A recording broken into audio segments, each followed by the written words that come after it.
Today, the inhabitants of this valley are mostly farmers, living with the land as their ancestors have been for many, many generations. During its long occupation, the ancient site of Rabadi exhibits multiple functions. Evidence suggests an advanced agricultural economy with specialised pottery production, domestic, administrative and cult architecture, in addition to defensive fortifications and a network of underground tunnels called dunedis. Rabadi was first investigated in the 1950s and 1970s, when Bronze Age and medieval remains were identified.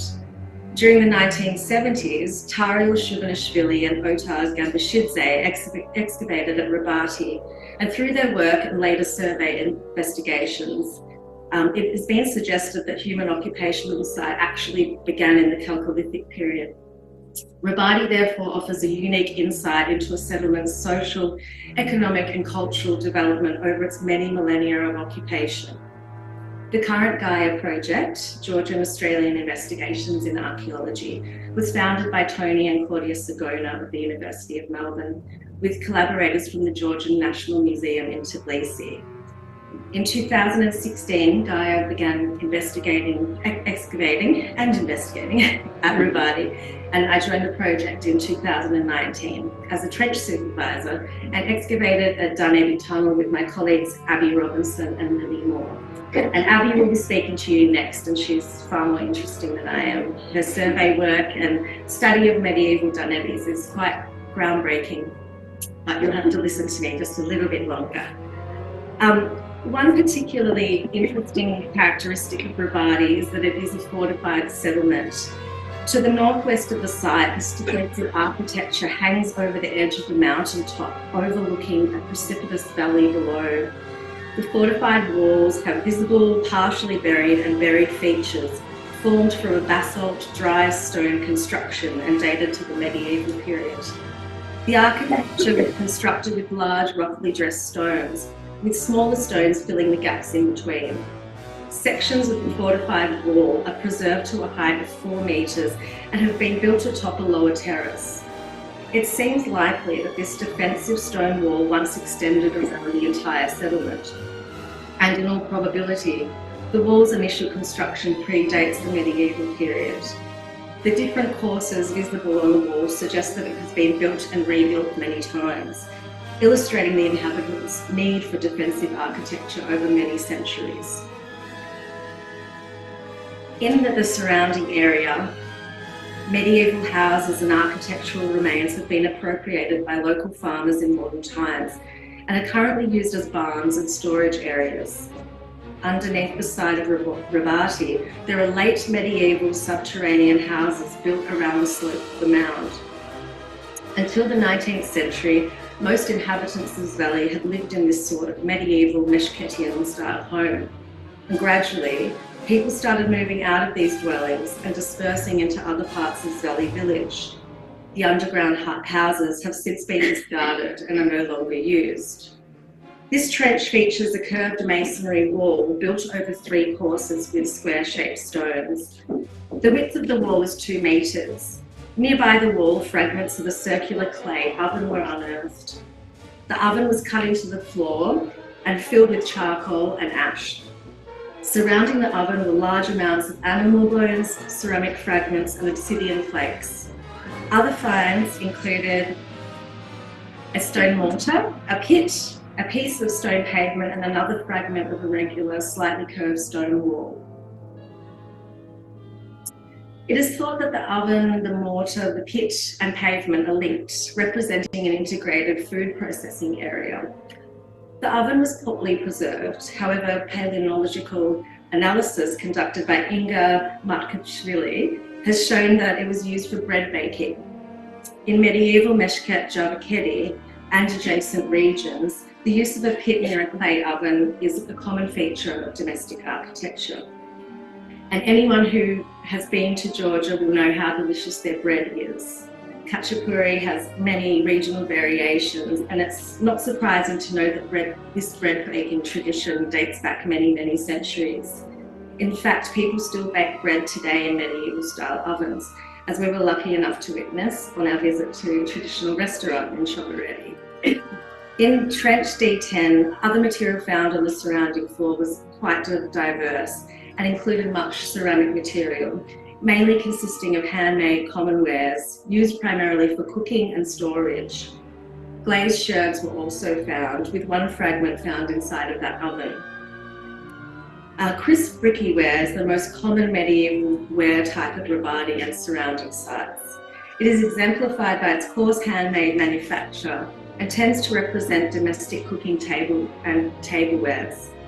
These examples have often been blackened from use as cooking vessels.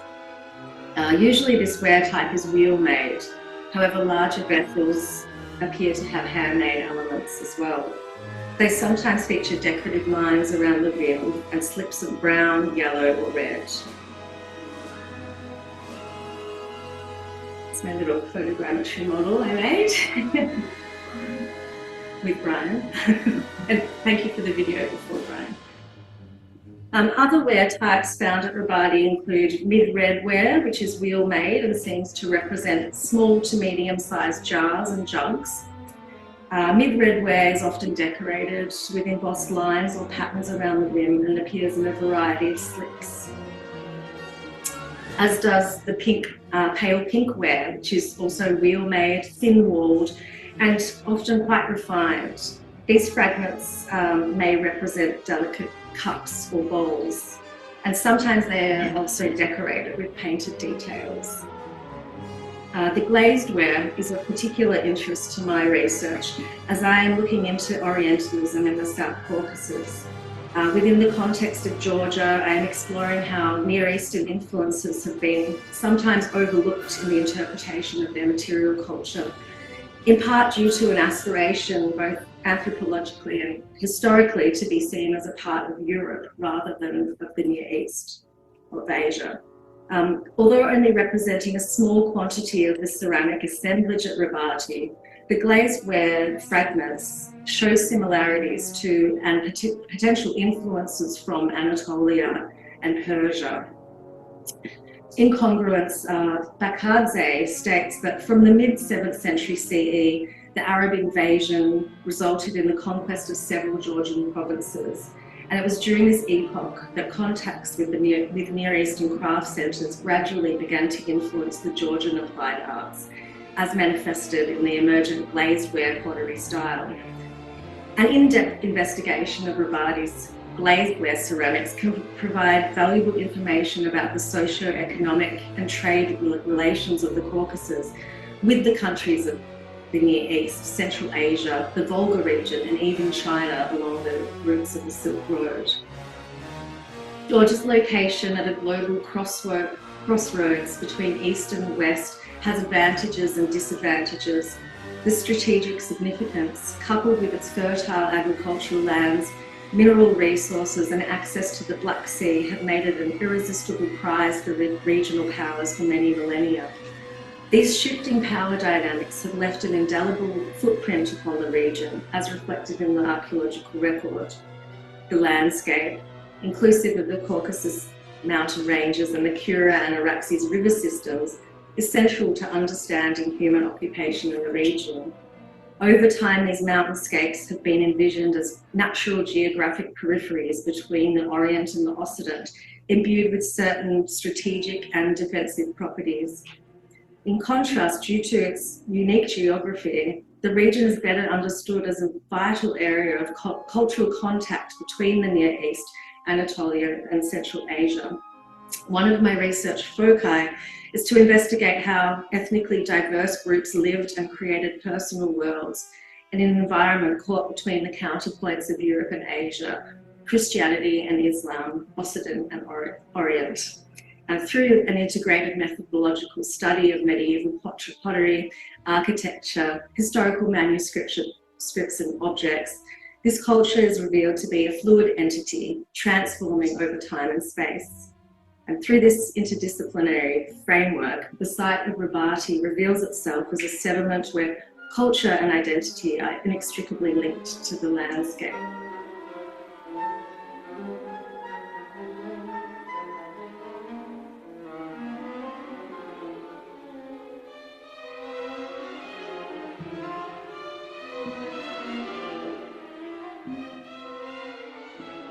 Our survey area doesn't include Rabati itself, but it's nearby. Both are what's in now called Samski-Javakheti region of southwest Georgia. The survey incorporated places on both sides of the Kura River, which split Samski-Javakheti in two down the middle there. But tonight I'm mainly going to concentrate on the western Meskheti side where Rabati is. I'm aiming to expand on the theme of life in a highland settlement during the medieval period by putting some of what Cass talked about into a wider and related context. The kind of extensive survey that Georgi and I undertook doesn't allow for the same sort of fine-grained analysis as Cass's work or Andrew's. For that matter, we're more concerned with patterns, many of which emerged when we used ArcGIS software to map various combinations of the points that we recorded. What I'm showing you tonight are fairly straightforward distribution maps, but for other parts of my thesis, I also used spatial analysis tools like ViewShed to gain a deeper understanding of why certain groups of features were arranged as they were and to what purpose. One clear pattern was that throughout the survey area it was extremely common to see stone-built and rock-cut shelters and strongholds.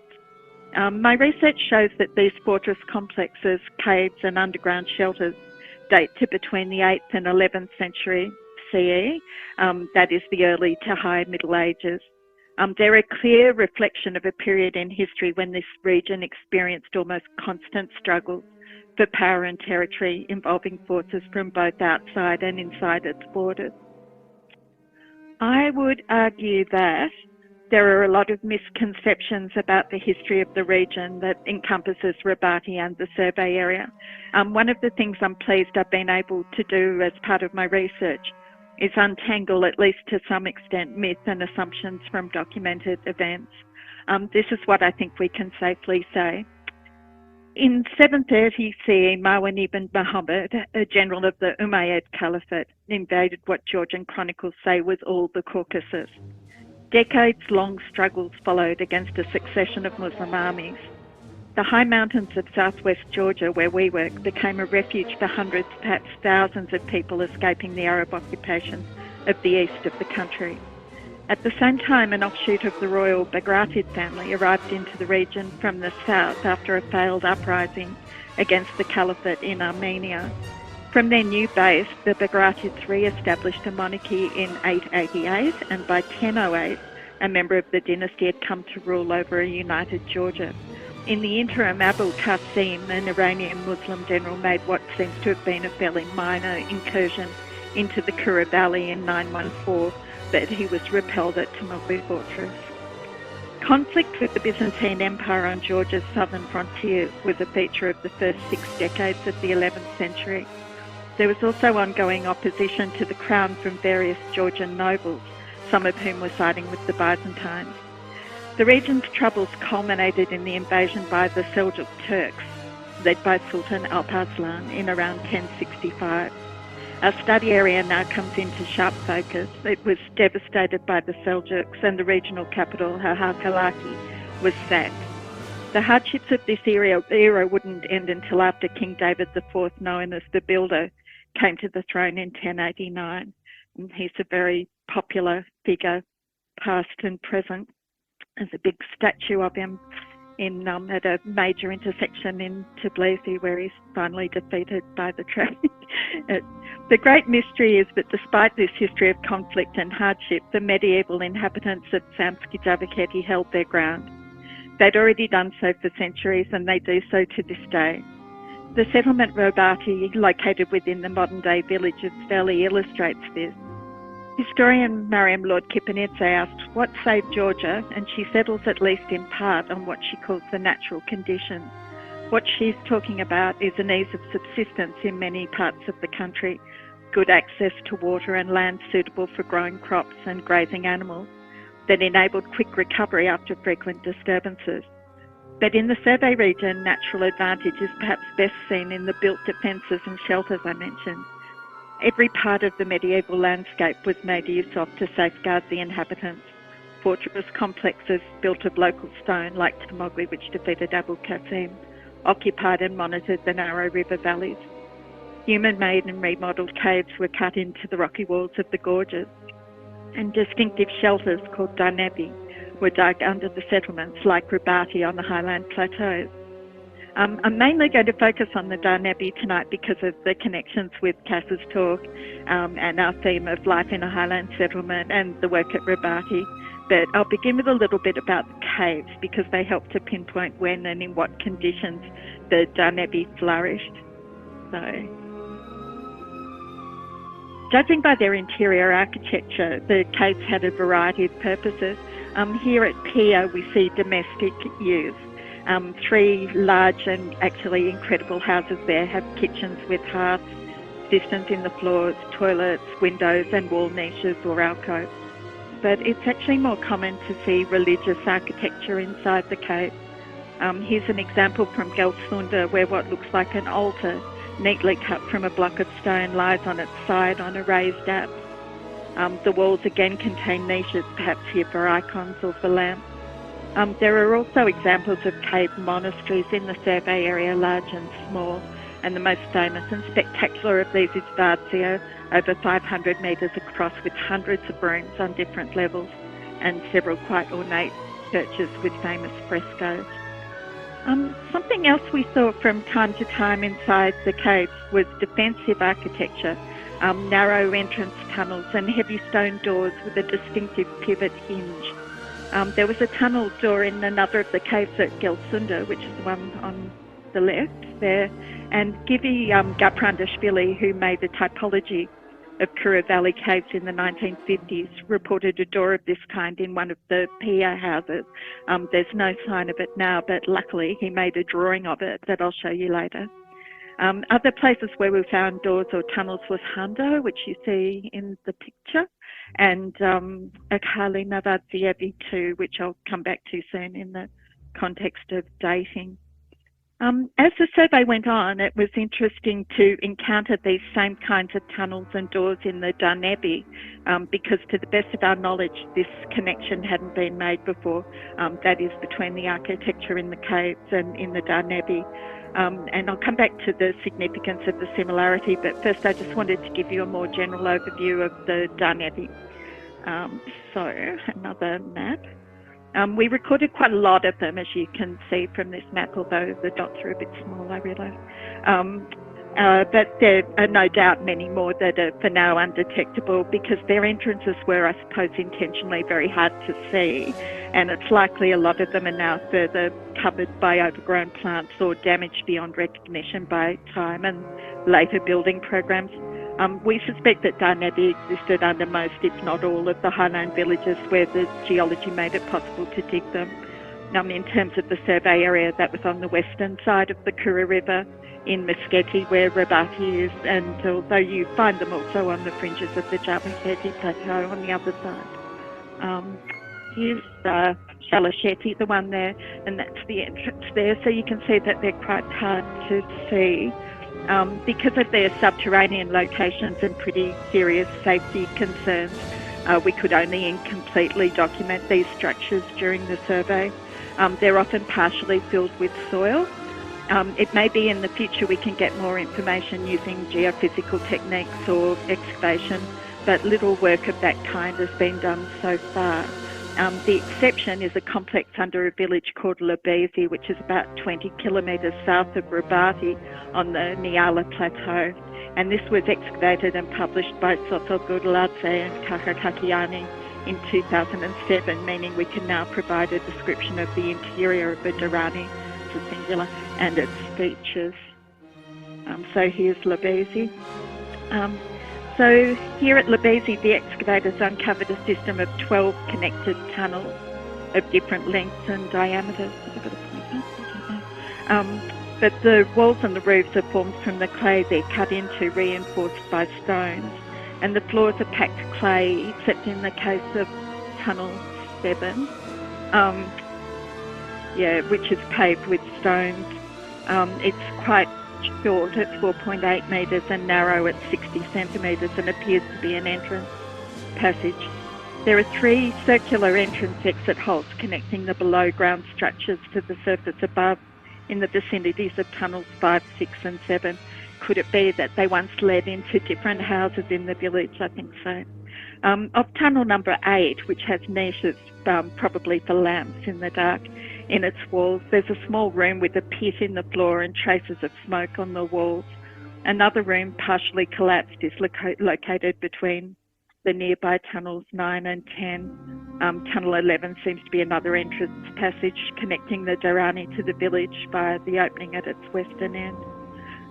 Tunnel number 2, which is quite narrow like 7, and also potentially an entranceway, is closed off at the point where it joins the rest of the complex by one of the doors I mentioned. In typical style, this is formed by a single massive stone slab. It's about 1 metre high and 12 centimetres thick, and contained within a frame built of 4 other large stones.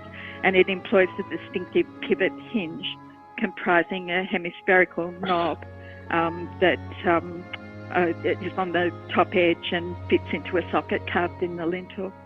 And luckily, Gibby Gutprintishvili did a drawing of it for us, so there it is. The circular indentation carved into the surface may have acted as a kind of lock when a log was inserted into it and braced at the other end. And a large stone rolled across the door once closed would also have further barred access from the outside. And the pictures on the left are actually from a cave, and the entrance is vertical, but we saw those, you can sort of see how it might have worked, and those 2 large stones were there, which probably rolled over because there's no other reason for them to be there, basically. These are just a few examples because my intrepid colleague Georgi did climb inside many of the Darnebi and went as far in as he was safely able to go.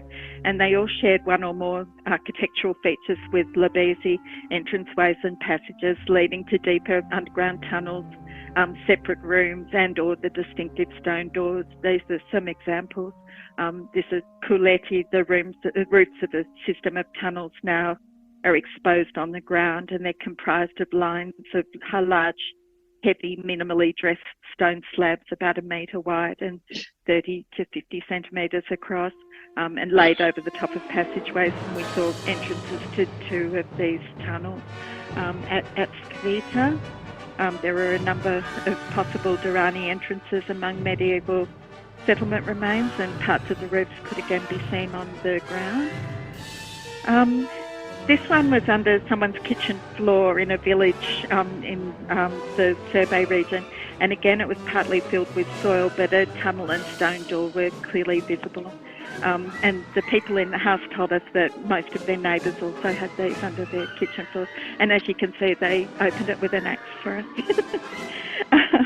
The Darani at Vardasike, this is a really nice example. It was associated with extensive settlement remains, including quite an elaborate medieval church and impressive fortification walls that may date to prehistoric times, I think. Its entrance differed a bit from the others, framed by large stones that effectively formed a semi-subterranean wall. The tunnel it opens to extends for several metres before reaching the usual stone door, which you can see down there. Beyond that is a small, roughly circular room with a packed clay floor and walls reinforced by medium-sized stones. So with this one, you get a really good idea of how the interior of these places could look, especially since access now, anyway, was easier than usual. And evidence that these shelters belong to villages comes from comparisons with the caves.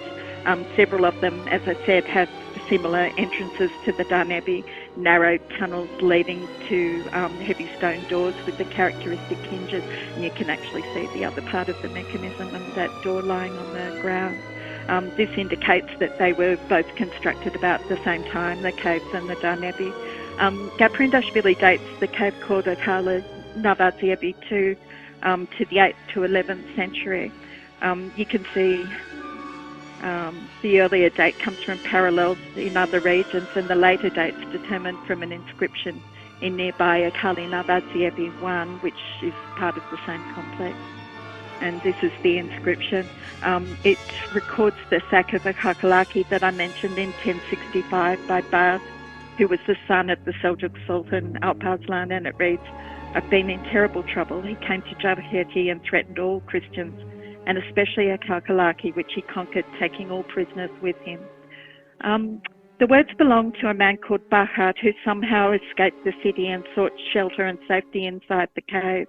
They capture a prevailing sense of danger and despair, and the contemporaneous Danebi can be seen as a manifestation of the same thing.